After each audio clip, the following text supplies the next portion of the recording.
Assalamualaikum warahmatullahi wabarakatuh.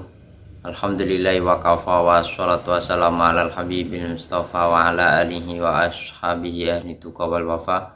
Subhanaka la ilma lana illa ma 'allamtana innaka antal alimul hakim.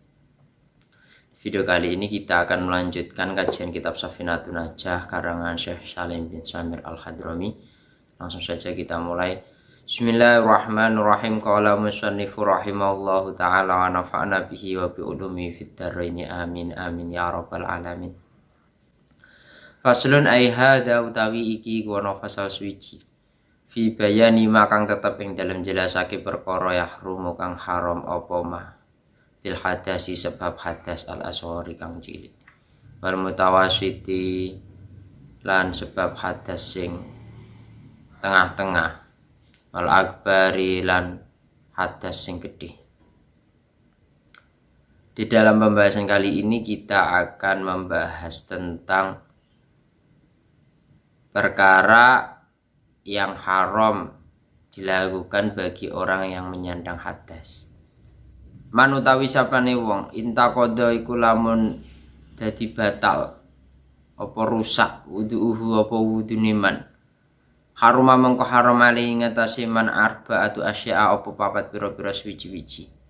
As-sholatu suci iku salat wa tawafu lan iku tawaf. Mashul mushafi lan iku demok mushaf. Wa hamluhu lan iku nggawa mushaf. Orang yang tidak mempunyai wudu atau istilahnya orang yang batal wudunya haram baginya melakukan 4 perkara ini. Apa itu? Yang pertama adalah sholat. Menilik hadis Rasulullah sallallahu alaihi wasallam la yaqbalullah sholata ahadikum idza ahdasa hatta yatawadda. Allah Subhanahu wa taala tidak menerima sholat kalian semua ketika kalian semua dalam keadaan masih hadas.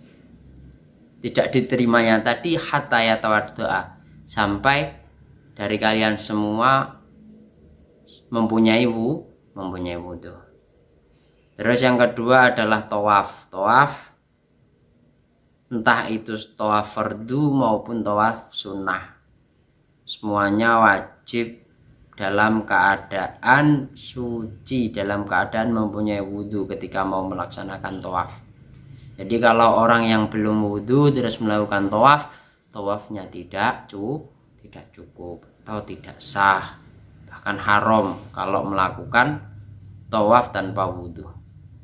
Yang kedua mashul mushaf wa hamluhu, memegang mushaf. Mushaf itu apa? Wa huwa kullu ma kutiba alaihil Qur'an lidirasyatin walau amudan aw lauhan aw jildan aw kirtosan.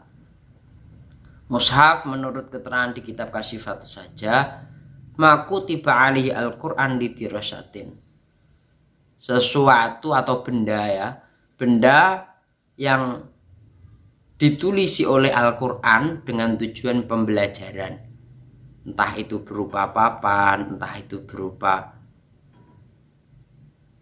kulit, entah itu berupa kertas ya, itu dinamakan Quran, bukan Quran pada umumnya ya.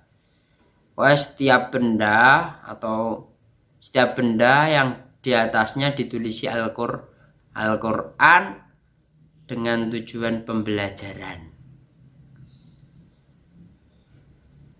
itu namanya adalah mushaf. Memegang semisal kertas ya, di sini kertas saya tulisi Al-Quran di sini dengan tujuan lidirasah, dengan tujuan belajar ya. Saya tidak mempunyai wudu, memegang kertas ini ya juga tidak boleh. Paham ya? Jadi bukan yang namanya mushaf bukan selalu Al-Quran, bukan.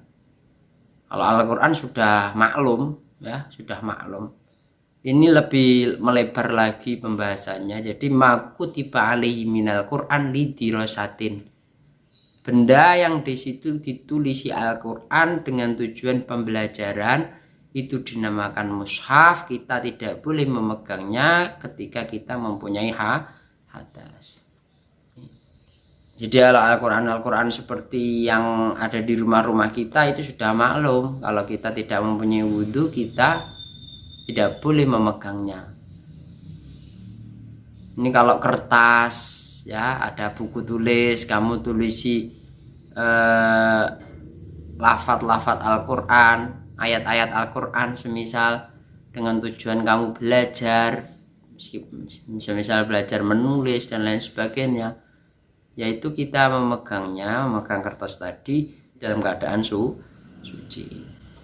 Wa hamluhu lan gawa mushaf, tidak boleh bagi orang yang tidak mempunyai wudhu membawa mushaf. Kalau memegang ya kayak gini, misal ini buku, ini namanya masuk. Kalau hamlu ya kita bawa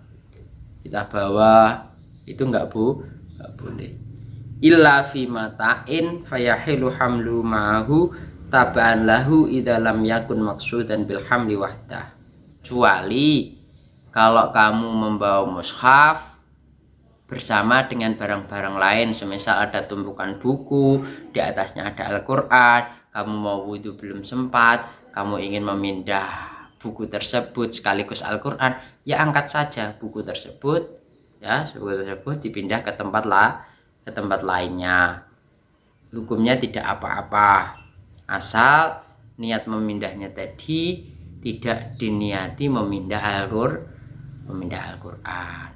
Kesimpulannya, ada 4 perkara yang haram dilakukan bagi orang yang tidak mempunyai wudhu. Yang pertama adalah sholat, yang kedua adalah tawaf, yang ketiga adalah mashul mushaf, memegang mushaf, yang keempat yaitu membawanya. Kecuali kalau membawa mushaf tadi bersama dengan membawa mata atau barang-barang lain, itu enggak apa-apa, asal tidak diniati membawa Al-Quran tok, tapi membawa mata sekaligus apa Al-Quran, itu enggak apa-apa hukumnya. Semoga bermanfaat. Walafu minkum ihdinas shiratal mustaqim. Assalamualaikum warahmatullahi wabarakatuh.